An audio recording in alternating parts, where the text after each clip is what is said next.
Okay, let's dive into the absolutely gut-wrenching final chapter of Mice and Men. This chapter really forces you to ask that impossible question as George and Lennie's story ends. So, we're back at the peaceful Salinas River, the exact same spot where the whole thing began. But Steinbeck immediately shatters that peace, foreshadowing the brutal, predatory nature of the world. And just like George told him, Lennie shows up, hiding out in their designated safe spot. He's just consumed by guilt, terrified that George is finally going to have enough and send him away.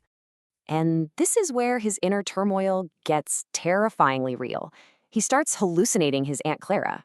Her voice is really just his own self-hatred, scolding him for always letting George down.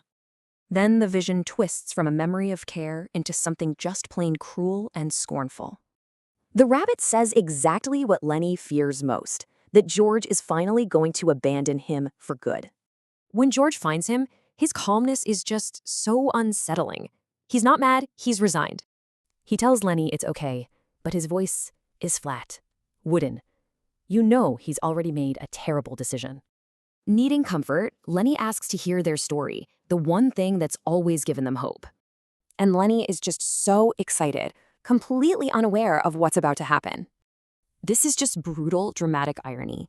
Their beautiful dream and that awful gun in the very same moment. George has Lennie look away, painting that picture of their farm as a final, small act of kindness. He recites all the familiar details, giving Lennie one last, peaceful moment to hold on to. Lost in the story, Lennie gets so excited, he wants to go to their farm right then and there. And George agrees, but his words have this awful, devastating double meaning. With a single shot, George ends his friend's life and their shared dream forever. The description of what happens next is just so stark, so simple, completely without emotion.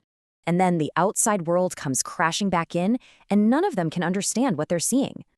And you see this huge divide in how they react. Only Slim gets it. He understands the awful mercy of it. The novel ends with Carlson's cold, clueless question, showing this world just had no place for their bond. So we're left to wonder, in a world this cruel, was this heartbreaking choice the only true act of friendship possible?